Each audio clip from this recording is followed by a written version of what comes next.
Hallelujah.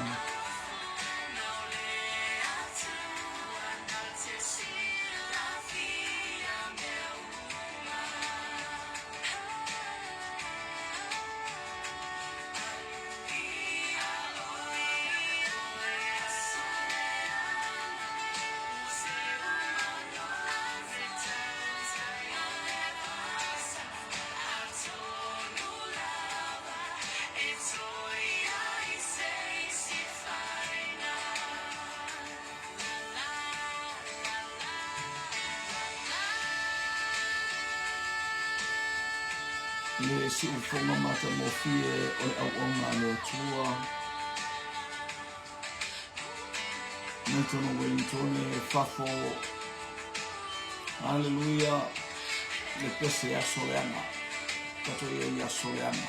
Ai whawhia e o tato loto. O umanta mai e li i ate i tato. Ao le taunu mai la soleana na ufa fiatu ma ua pese atu le au pauna le atua. Tingalo na o mai aso le anga tatou te fia lawa. E baba ai i le atua. Hallelujah.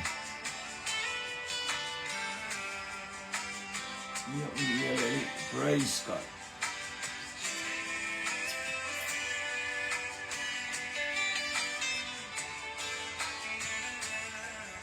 Ini vai na aso. Te lo nei pese ia. Te lo ope pese. Hallelujah, hallelujah.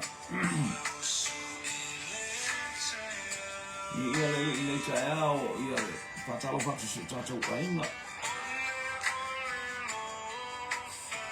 Ilunga o pena ta whaelami nei waenga o le aso patalo fatu. Se vini musi tatou te talo. Te maa, maunuma lo vi inga. Whaela wai ate oe me oma. Namo mato te whaia i la o fio whane ne e o fua whawhai. I anga le mai la o fio ma te ta inga tau mea oma. Le i watu mea uma i lovi inga suafa o le atua te mai, atua le alo, le atua le nana pai. Tatou ma o fio o Yesu i nei taia. Amen, amen.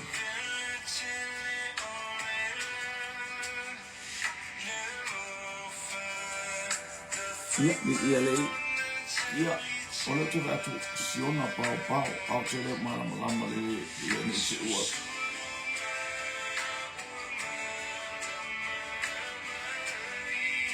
Praise God. Ia whaataro whātu i tātou ainganga mai, lau sunga whaatonu, ropeta pere masina, Florence na nai di ia le atua. Ia, di ia lei. Oh, le mana e pese a. Ke o le ta wharongo e tita toa e pese la kore tātou fisini.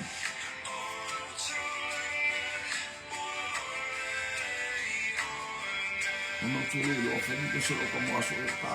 Te le lo po fie. So, na wai nei pese le tata au tau matunga o whako. Ko kei ke au. Uta mare tau whai atu. Ia, tatalo mo ke ia i loa e. Ia, se toi te mai pese lea. O ia pese fori me se oki, fori se oki. Ia le nei vai ngole tai au tātou ia le tātou poloka ngami. Ia fia fori loto e whatalo whatu si o tātou ainga i upenga ta whailangi talofa labo. Io le fai mai le mana ia fatunga le ko ko pe ia la le so a ia le pese fa le tono l'ankelo lo ngole kumu maka pese maliu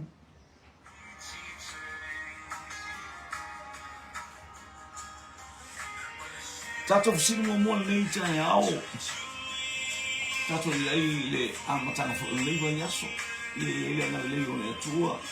Hallelujah. Ia malei fo ile atua e tonu si o tatou ainga i tonu Amerika, Hawaii ma Amerika Samoa, manuka o tutuila. O wale anga i atu o le au le atua, ma le moringa le upu le atua nei tai au. Ia a le fisili mua, tali le sa'o po le se. Tali i le sa'o po le se. mai tala ta malo Peter a ule tango ile mea na tutu I ai fao a ule tango I mea na tutu I ai le tau o ke le tali tonu lava ile toi tuo Yesu a ule tango I mea na tutu I fao a ule tango ile vaengo le tino Yesu na pu ai le tau o ke le tali tonu o upu ia Peter sa o pese ya manuia la utali.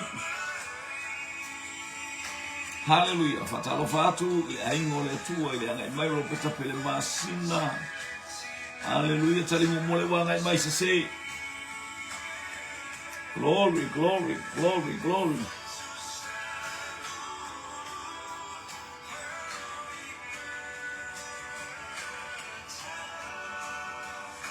Tali mai se.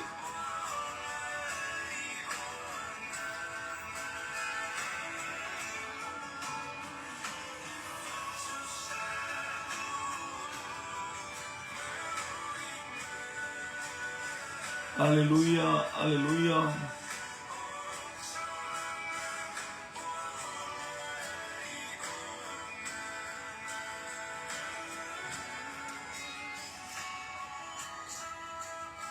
Hallelujah. Leo tan mai Florence, talo for sua, via leli. Malo ngalo ele so nafi ya malo foi maluta yao. Wa malo teu malo falolo. Ni ileli mangi la le mangi na IPC ya mangi pe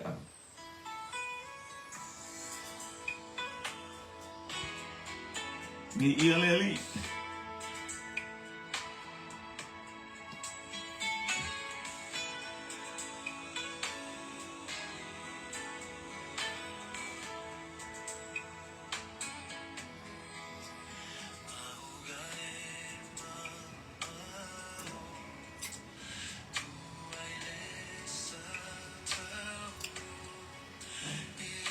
wa tali tato sili se mai Peteru a ule tango I vaengo le tino ke riso ia se leo Peteru o le tala le al tamo toma o le tala I le fai mai toma le na alu tala inga alu oti to tonu intia I le maualunga o lona fato atua ma lona fia leu suma le pese le maunga e mamao tu el sato fer maunga lea falonga foi le pese ti I mau le sato le maunga e mamao e tu el sato fer maunga lea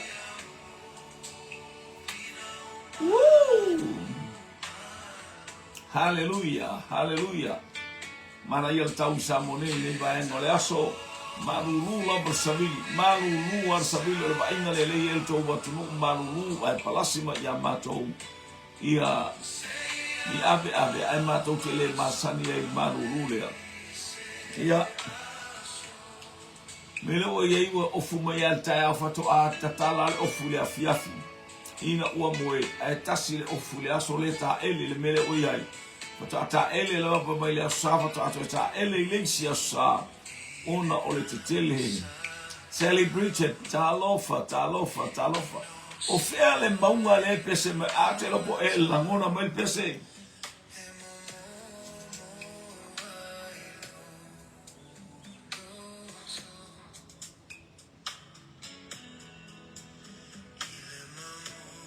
tale mai ia hallelujah fatai mo fatalofa ropeta fatai mo fatalofa celebrated ia leo tali mai le angelu tau korokota tali mai le tene mai wanga nui korokota ropeta pele masina maunga I korokota ai mai nu e mamao le ala fatai mo fatalofa wanga nui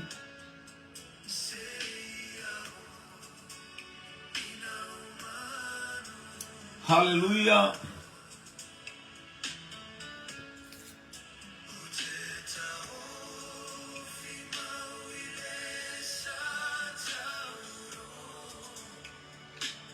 o ela ngona mai pese na e fai mele so sain so tava ai atu po mana ia el pese po ele mar mama po le lei po mo walalo po mo walunga po so nga fai Le fata e whaalonga le mo kāpuni pes whapea. A o le leila ia tema talofa. Malo fo ile ono sai. O le maunga o ka le varia mo ia Florence. Nanai il faletua whaftai o fea e tu wai le maunga lea e. Pese ai. Hallelujah le tātou o fai pese. Ia whaftai o le ta mo ile mana ia le. Mana mia ai vai nga umo tātou atunu ma so se atunu ai whalonga mai ele leo le pese ko o mana ia ko so na whai le pese.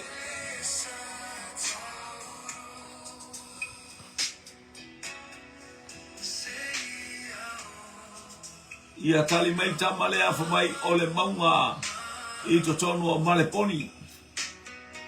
Hallelujah, tali mai le sunga ia brother Gray Kolokota. Tema e tu Jerusalem I le maunga o Kolokota. Ia whaftai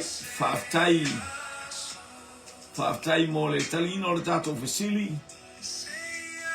Fatalo vatu le sunga au nga le atua a o maua mai le amtango le fui vai aso wha marosi. Hallelujah, ia whaftai lau sunga fiu. Sebele vi ia le atua, whaftai te le lava. Whaftai ate o le uso au na wha marosi. Ia whaftai o sole. Whaftai fo I le ono sa I whaftai fo le whatoatoa ona o le ngā le atua. Vi ia le ia whaamule atu le atua isi o tato a inga. Hallelujah, praise God. Ia le angana lei o le atua, ia le pa ia le atua mo o le uso au ona. Watali tato visili o le maunga o Kolokota. Hallelujah. Praise God. Hallelujah. Hallelujah. Hallelujah. Praise God.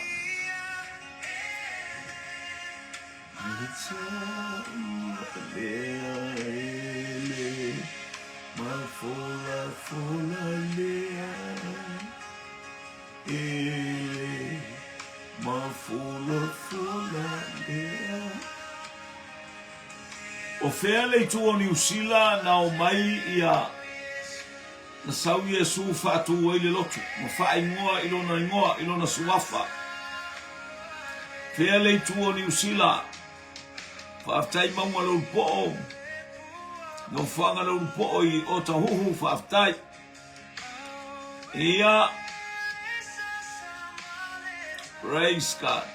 O fea le vaenga o New Zealand.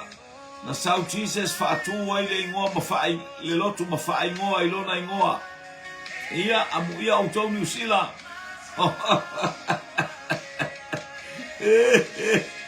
Ia leo atali mai tema. Sister Leo whaalotane. Teine mai manukau. Christ Church. Hallelujah. Tasi tato tali. Lono winga lai tau tato nonofo umai Christ Church. Ia nama na ia tato uta ape solo I New Zealand. Fatupu aile Christ Church. Ia whaaftai. Pasta, mo le whaamanuia le tātou Paul Kalame vi ia le atua.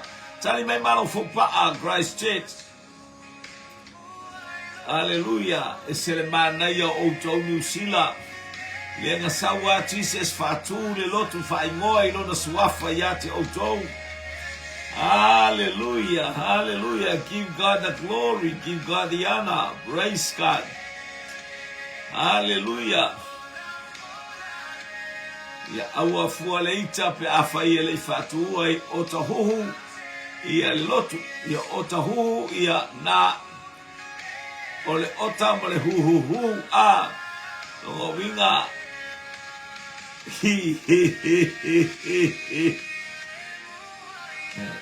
Hallelujah.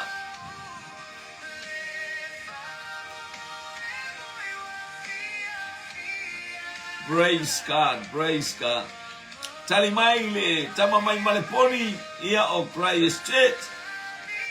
Yo lea sau o kalai estete. Vi ia le li.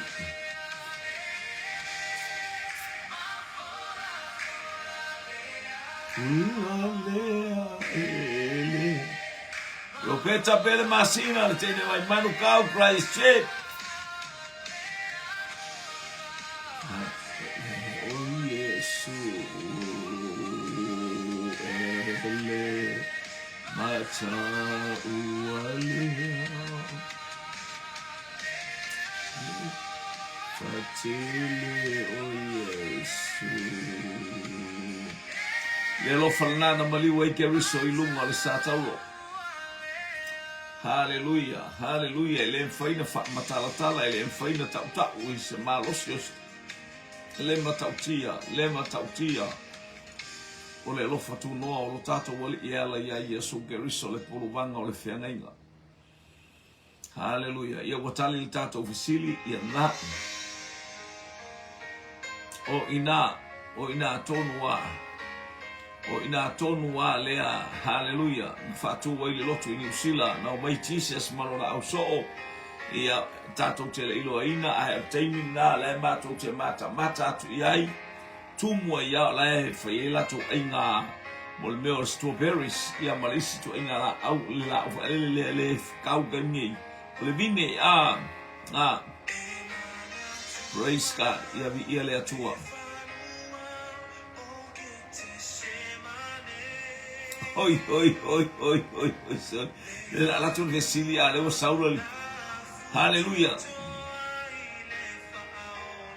Praise God. Ni ia le tua, tu e whamanatu ia te oe, tu e whamanatu ia te au. Au mai nei pesenga, tātou mata mwhaalongo whaatai le tua solo ke rei lo whai. Aro kongo kua kaka, kasu mai solo ale uala koe lepes. Ia le tua, no walua na nei tau whaila, afa mai tene le whaina whai. Ai alu pea e whaangase i makualeanga, ngā mailera ngai kaumakaane koe whaia. Ia le atua. Ai whai momu, ai whai atu lelea ia.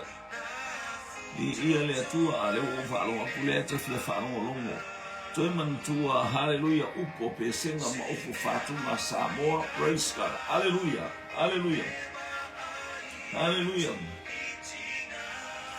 O whea le tu, o whea tonu lama le a ai o Israelu e tu wai Getsemane. Ua tali tātou sili mua o karai estete motu o mafui e sa o le Florence o le Gesele. O whea tonu lama ia whaftai so e se le teine le amare. Ia whaftai wa tamimita i ele. Hallelujah. Ia le fea tonu wale a ai. Hallelujah. O Israelu e tu wai Getsemane. Fea tonu wale a ai. Hallelujah. Le vaenga o Israelu e tu wai Getsemane. Ke mana ia fo le pese tatu ilo umal mena nga ia tuai faola. Na ta pena ai. Hallelujah. Le faola tanga mo oe. Bi ia leli. Hallelujah.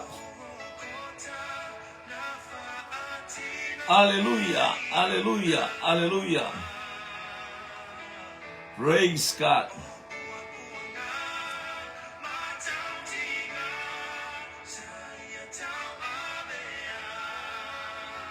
Hallelujah. Tanga nei vai yaso fam ya tu le tu te ma favor. O fele a aitonu a po le tu o Israelu. Hallelujah. Tu wai Getsemane. Peia o matu isa. Mana ia langa e tele me matu isa e ta umai se ai ta umai se nuu. E ta umai se yoi. Vai mataleo i temile o Yesu e tolu ia. Ia o Galileia, o Iutaia ma Samaria. Hallelujah. Ia e wei lo foi le vaenga o le elelea ia fai mai ei sautali. Fea tonu ale na mali ale na afutoto wa Yesu. I le fanua i Getsemane. fea i ai whanua i Getsemane vi aleli. Ia whaatai lava sista nanai, ia mo le whaaloalo ma le whaamaualunga ina o ita, ia whaatai vi aleli. Whaatai vi aleli i nei fo i vaenga ma le amatanga o le vai aso. Ia whai masuinga i lau whaalongolongo ma le tātou whaalongolongo. O fea, o Galileia, po Samaria, po Iutaia, ia po fea lava se meo ta watu atu e nafu toto ai. Tali mai tema o Galileia.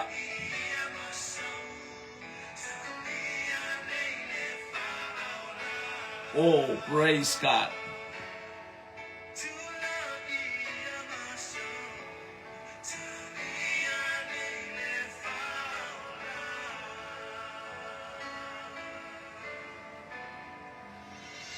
Leo tu tali mai tema lua tali. Ia leo tali mai tema ole o Iutaia.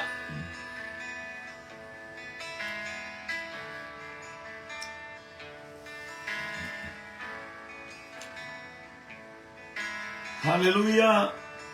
Pese a winatu. Lau o fai pese. Toi fa fo wina lo wola.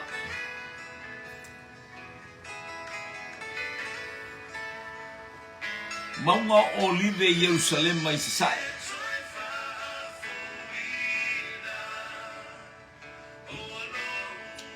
Toe whawhawina lo wola iuso au auna o le talalelei.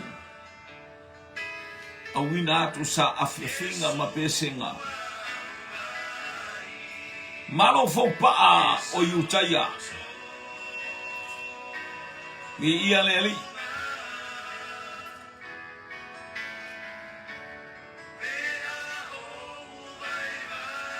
Florence nanai Faretua Yesu o Jerusalema Ropeta pele masina Galileia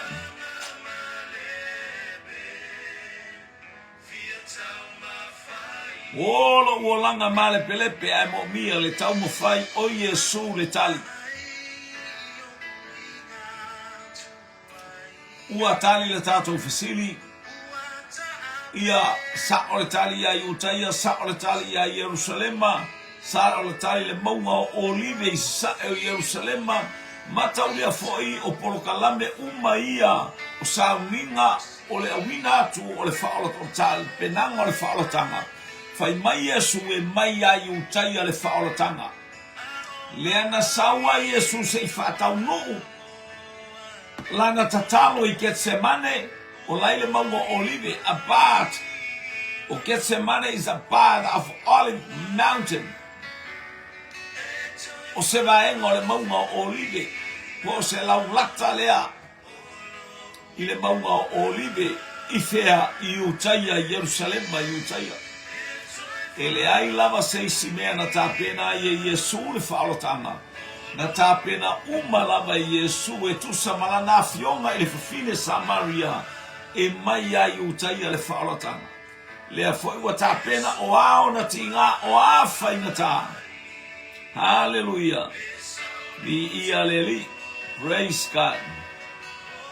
Ia lea ua tali mero peta pele masina Galileia malo le tali. Talo fatu pula vinaka. Ia le faletua mai Brisbane talofa faletua. Vi ia leli. O a mai oe, o a mai le ainga, o a mai le whaifi au. Ia vi ia le atua alofaanga o lau polo kalame mo Brisbane. Hallelujah. I to tonu o au se talia. Vi ia leli. Hallelujah. A o pese atu le tatou. Toe whaafauina lo wola. O ai e toe whaafauina ele ai ia se tasi. The only one answer is Jesus Christ. Hallelujah. Toe au mai ai leo la fau. Brings us, bring me, gives you the new life. Hallelujah. Ole ngoa o Yesu Keriso, male suafa o Yesu Keriso. O le se tatou fisili le a tatou te iai le whenga inga fōu. Hallelujah, mo whaamanuianga le atua mo oe. Mo au ma i tatou i le neiva enga ole.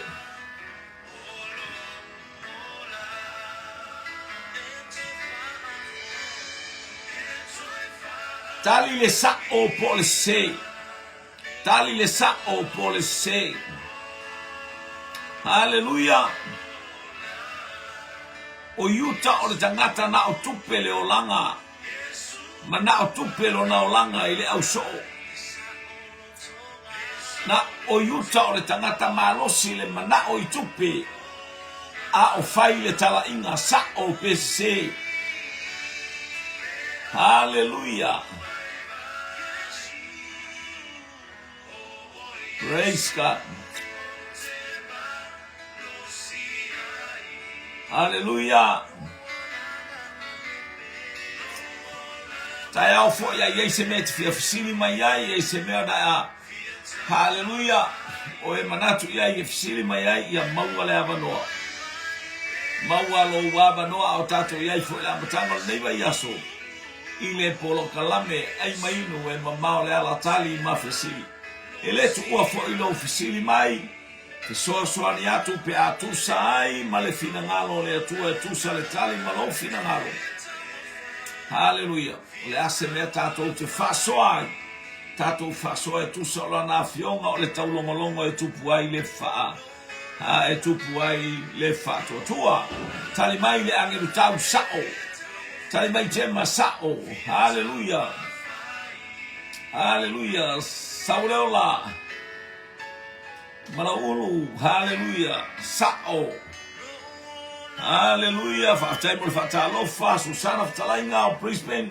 Sao. Praise God. Hallelujah.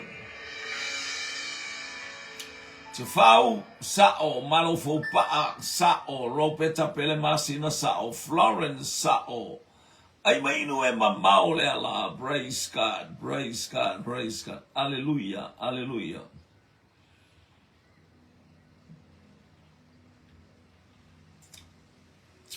Praise God.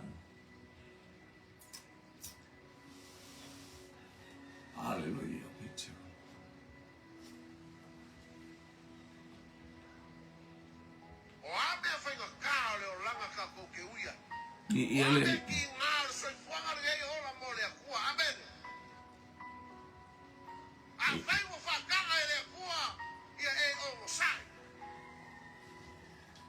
Praise God, man. Yeah.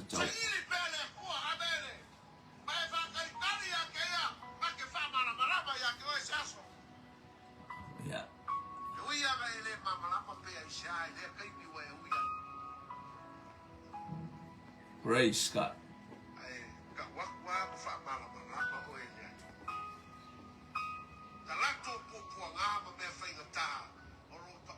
Ia. Ia leli. Ia o le tatou tali e sao sao lele o le tali na o le tatou fisili e sao. Al meu te fetu o ngalo ia te le fisili nga fai ali. Hallelujah.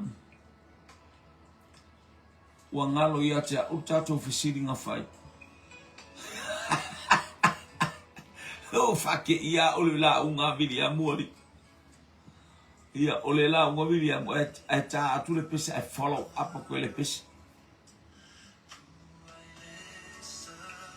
Se tu fa manatu mo yeli te mo le fisili.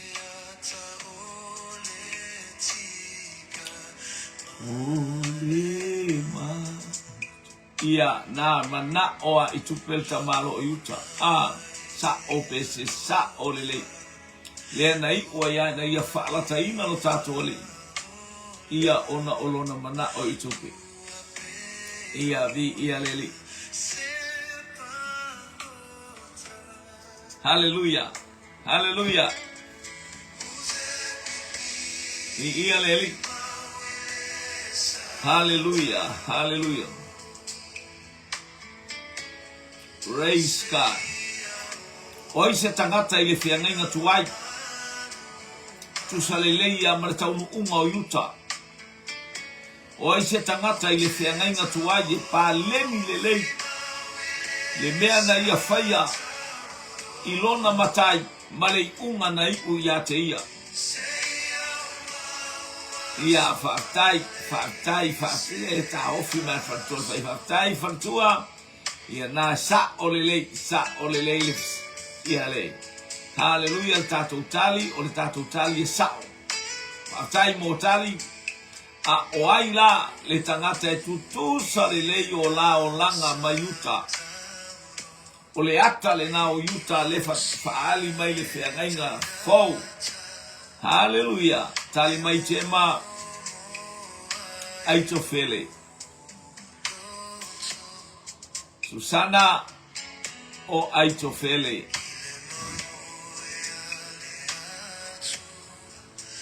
Susana o mai whaifi au. Hallelujah. O mai le whaifi au. Alo fatele atu le whaifi au. Anei whakisa usua le tae au e asima. Tali mai te afau si au si Ray Api Saloma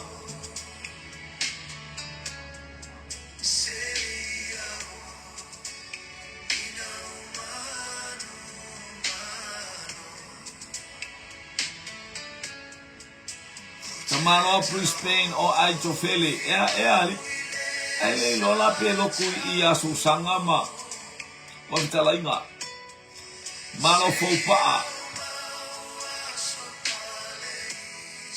o Aitofele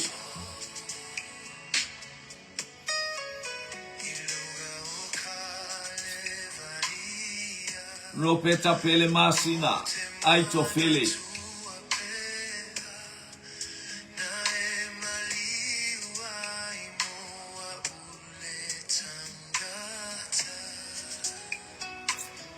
Hallelujah. Florence Sanai Aitofele. Ia malole faitau tu spaia. Malo foi.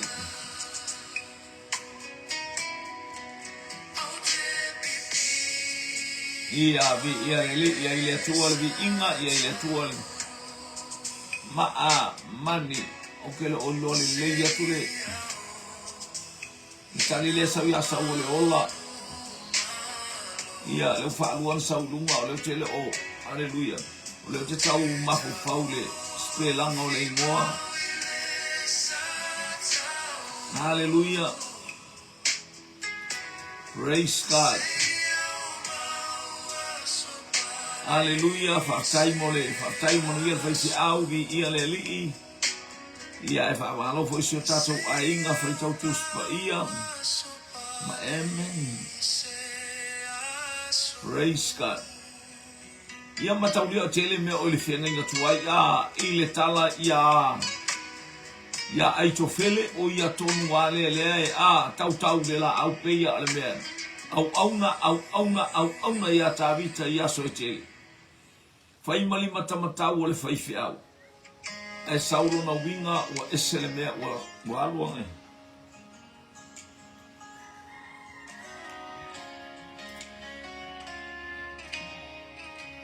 Ia to e usi mai lau faa fufonga. Ia le atonu wa lau o moa.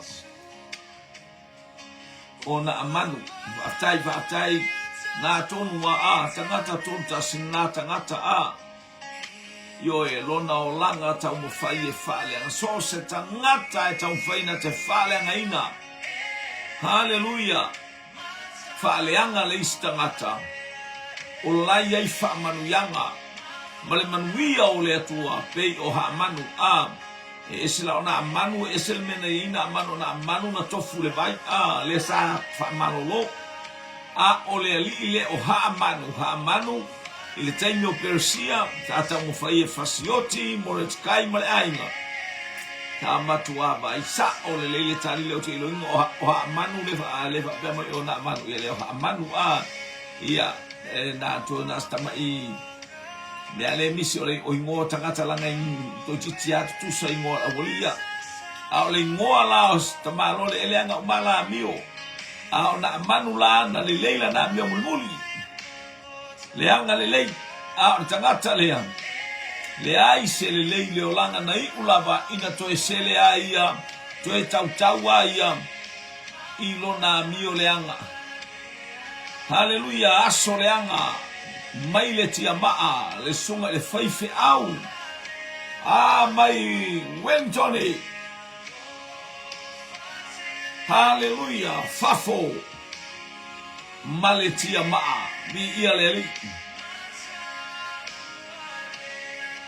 manu ia ma Absaloma la sa ole le ia le tala le na mai Wellington Absaloma na tau fo ile la aisha ole fo vale malsili au pule le mea na faia e tamanoa le e ia ilona tama le ana la tau mafai ma ai tofele fai se meleanga eleanga ai le wafa wina ele atua i ole na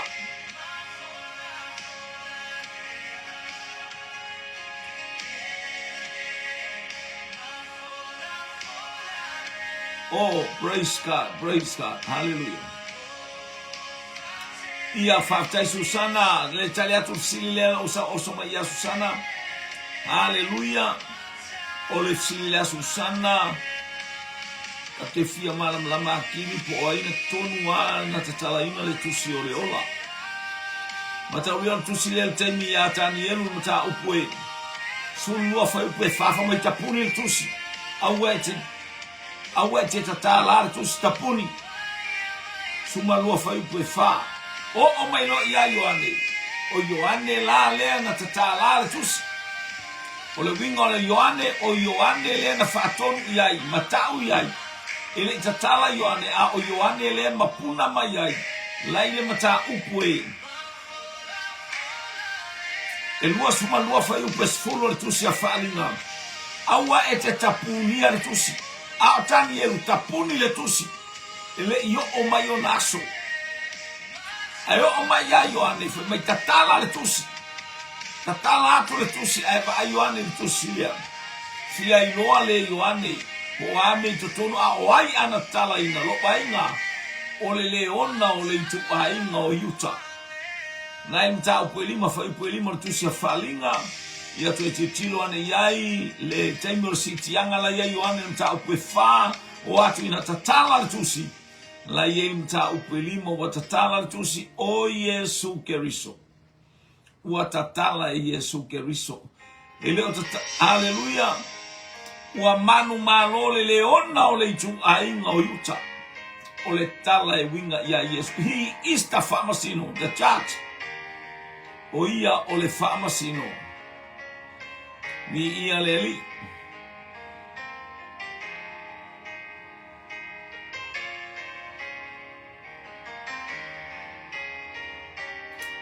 haleluya ia matamata efia matamata le tuspa ia e telefo ila utala le fa ya tu yo sitala na o amaya ya ule tuspa ia falinga mata upu mama ia so swani mo o to fine la fa ya tu wa tema lima fa ipo mera tu so o alta to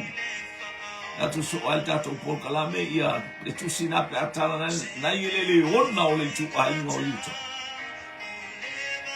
o le winga o le leona ua tula i mai o le whaamasino. Ai atala noa i le mamo e rafo e te waia i nai le whaamatalanga na por whaipueonu. O loo i ai fōi ma le tamai mamoe na whasia, la tua i nā tamai mamoe. O le ata e le mawhaina alu ese le tamai mamoe. Se i e ai le mamoe le atua na whasia. Whaamangalo au, whaamangalo oe o le mamoe na tongi ola ai ta ua o Keriso. Ua olo ina tu mai o ia o le whaamasino lea. Whaamasino i le upua le atua ua tatou le tau. Ua tatou tia ia. Ua tatou avesea. Whaamole awe te whaalonga stangata whaalonga le upua le atua. Au fwoi whaamalo si atu. Ai tu e alu tu e titilo i ai. Ia stoa lo i lo uloto fa mai tavita ua teu i lo uloto. Ua teu i lo uloto la ua fiema. Maloso whanau whatua. Ia, vi ia leali. Praise God. Hallelujah. Ia ilang le leo le atua. Ia le la watali tato sili. Ia wa omeli tato sili. Hallelujah.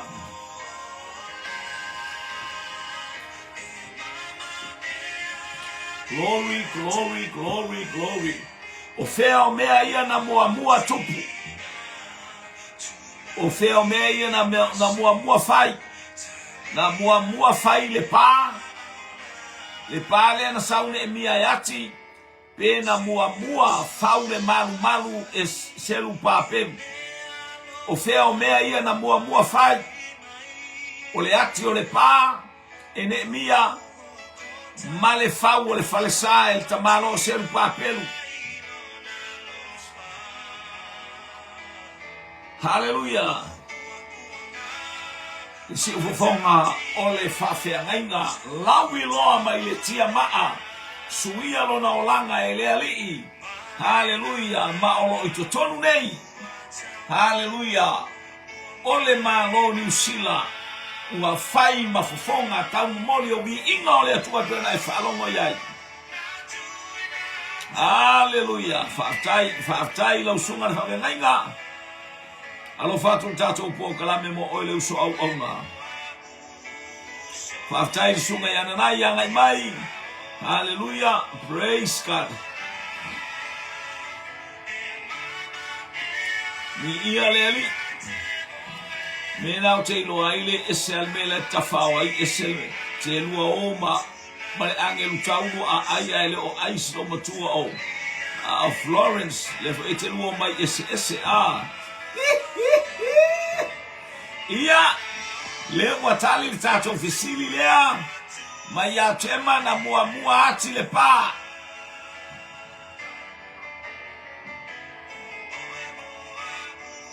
Ia whaatai le o tato uma, tato wola tau whaifa mai paulo, tele imanatu o maua e whaatai la uto tatalo, tato tatalo whai whaatasi ina ia whaailoa mai ele anganga pa ia, mea lilo le malo le atua. Hallelujah.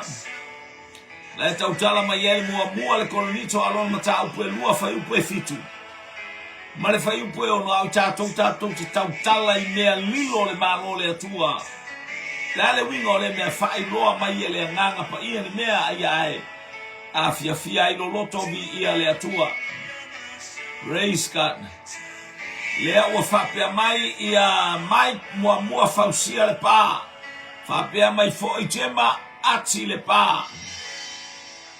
Tai ia le li.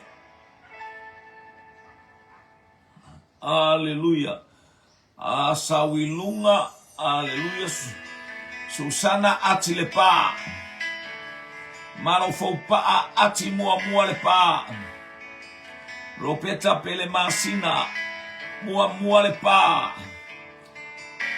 Okay, yasi o uso fartua ya Florence. Yo e la wa ova I oto alua e baba o te ilo wa tau Florence e tau wana mai fatasi Florence. Ua o nei tama le Mount Fao. Ma le vai ngalu. Ua ai. Hallelujah. Na ia. Hallelujah.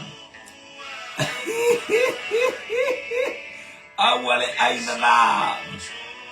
Hallelujah. Ela tua iglesia so mole tu mai se mea ai antina. Nanai. Mua fausia le pa. Anatongia. Mua fausia le pa. Fa'atai saule ola. Malaulu ati le pa. Hallelujah. Ia. Fa'atai motali. Fa'alongo le pese o tato uolanga malepe.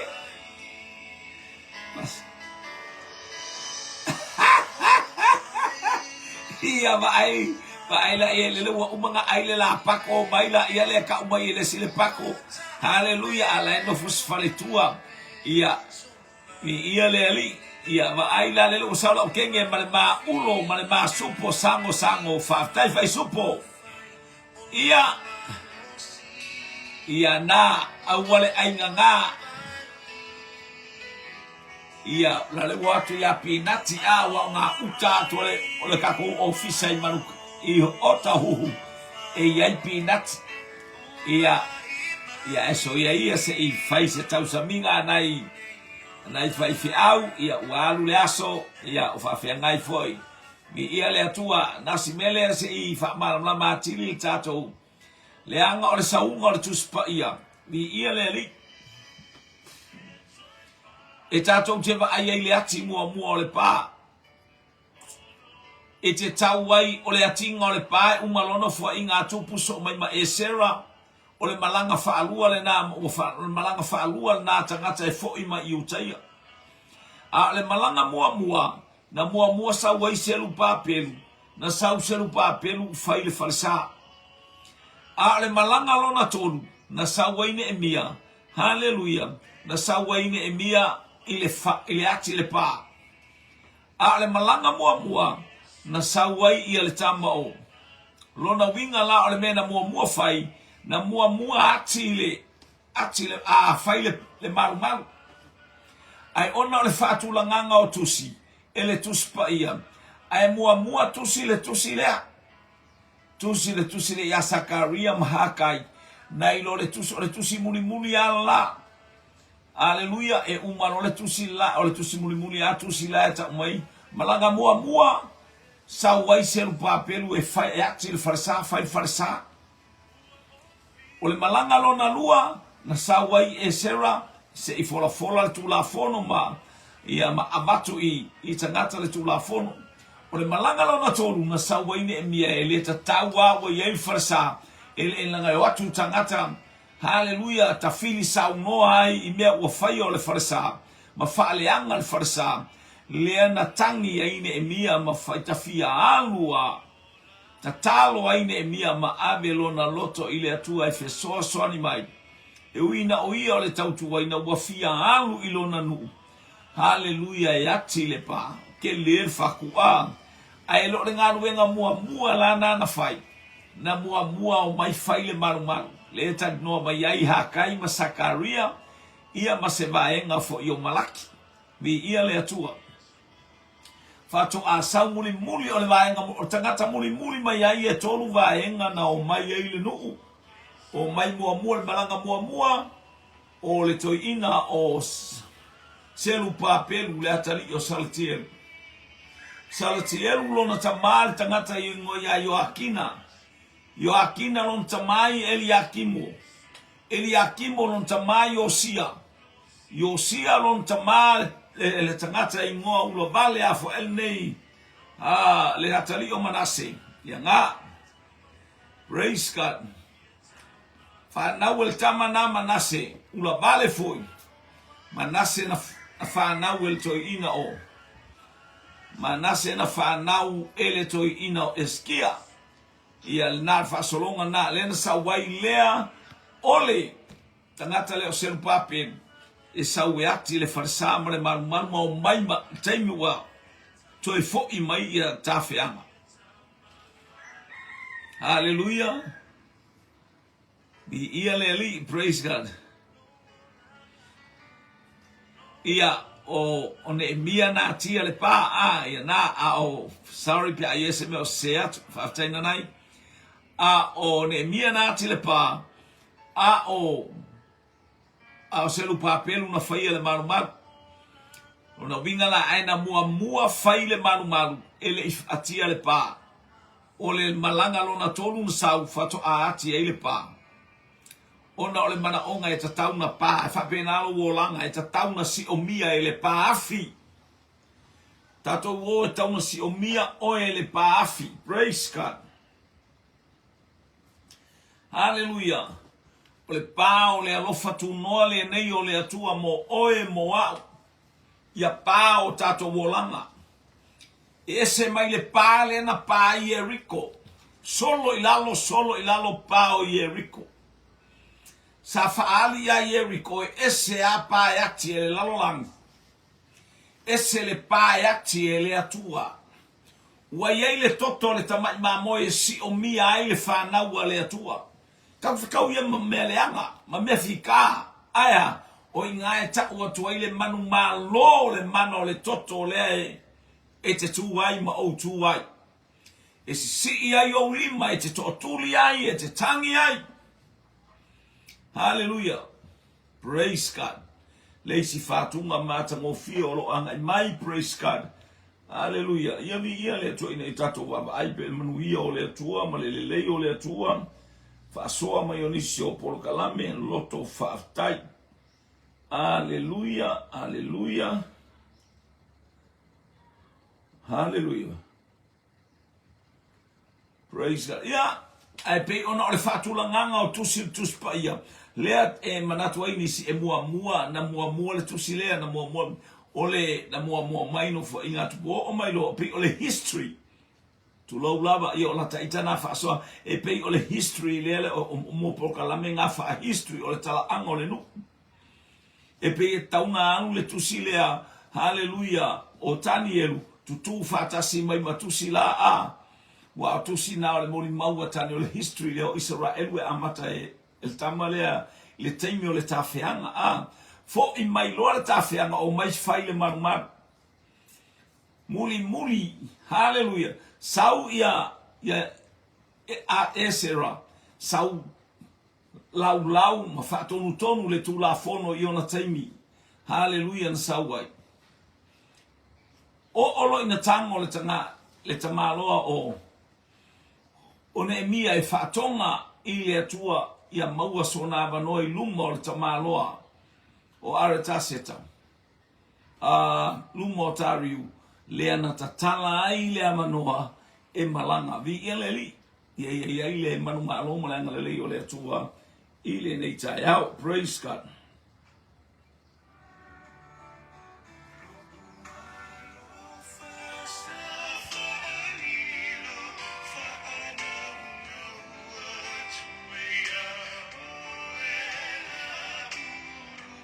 Mana ia especial. Hallelujah. Ia stasi neo faifi au mana whaatunga. Ia vi ia leli. La ulupe wa ngata ai lo ufa moe le lupe sa lele mai o wa uma manu uma. Ia ele ai lava se manu na le lupe ana lele mai. Di ia leli. Praise God na lele mai. Hallelujah man watu male laula au. O fena e toe va ai le lupe. O le ase va inga muri na e toe va ai le lupe le alo pese ai.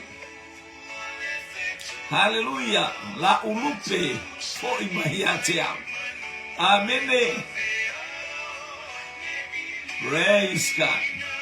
O le ase taimina e toe whaalongo ai le lupe. Ile tuspa ia ile feanga inga fou. Ya fatai fai supu bobi. Beef soup. Hallelujah. Yeah.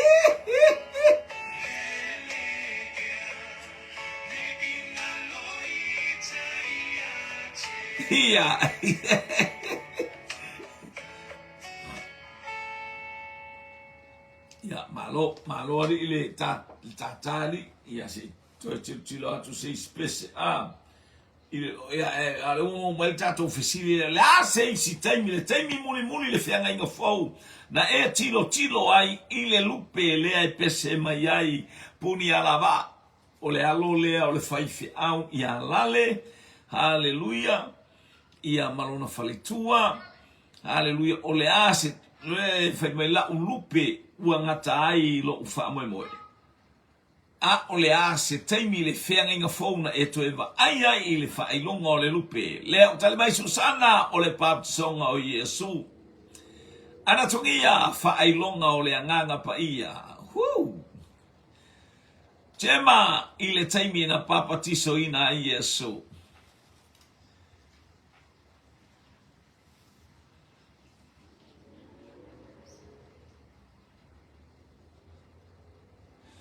Praise God. Tema mata yo tolu fai upes formaleono. Nanai papa tisoina ai Yesu. Malo fau pa. Papa tisoina ai Yesu. Praise God. Hallelujah. Mi ia le atua ua tangi lava le angelu tau. Ua matua mafatia lona loto. Hallelujah, hallelujah, hallelujah, hallelujah. Praise God.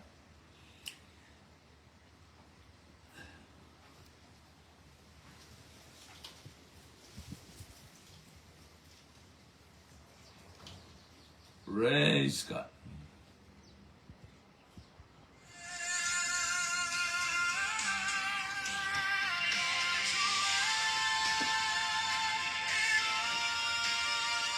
Ropeta pele masina. Papa tisoina o Yesu. O folo wo langa mole ali. Ai maino e maole ala. Lau polo kalame. Praise God. Hallelujah, hallelujah. Ia o toe wa inga lea pe antala no mai ana tongia le teine mai la wi le moli o le ama le telefoni o le vainu o male moatonga fa tai tali la wo fionga. Hallelujah. Ia le teine o le papsonga Yesu na fa pepe foi le nganga pa ia lo pele o la pele le na o te fia tele ia te ia.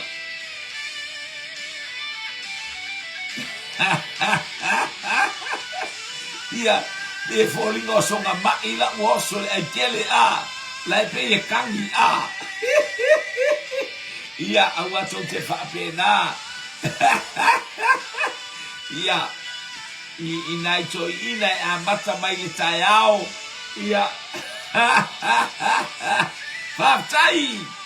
Hallelujah. Ia le anga le leio le atua lele o fai mai le anga tau la lupe lele ua lele atu i le vasa la roa. Hallelujah. Famria le atua le o tato ye le ua tato polo kalame. Hallelujah. O le fai longa o le anganga pa ia fa tai mo le te ufungala au. Praise God. Ia le anga le male pa ia le atua ile nei vaenga o le tuaso fia. Hallelujah. La matanga o ngā luenga matutu mo faiva lau polo kalame. Hallelujah. Ai mainu. Ia le li. Praise God. Fa manu atu le atua tamo batini o le vasenga. Hallelujah. Uso matua fafine. Hallelujah. Ia le li. Ia anga le pa ia le atua ile nei vaenga o le auli fa manu atu le atua vai ainga vai tau maftanga lo ainga ile fa iunga lo polo kalame ai mainu e maole ala. To God be the glory forever and ever. Amen, amen, amen. Fa tai molo fa anga susana ia le praise God anga ana tongia Tema, ia le ngata i leo le ainga mafuta o le atua. Praise God. Hallelujah. Ia ona o Yesu. Amen. Le tau i le tau le lima. Hallelujah. I lau polo kalambe. Tau la ngā fiafi.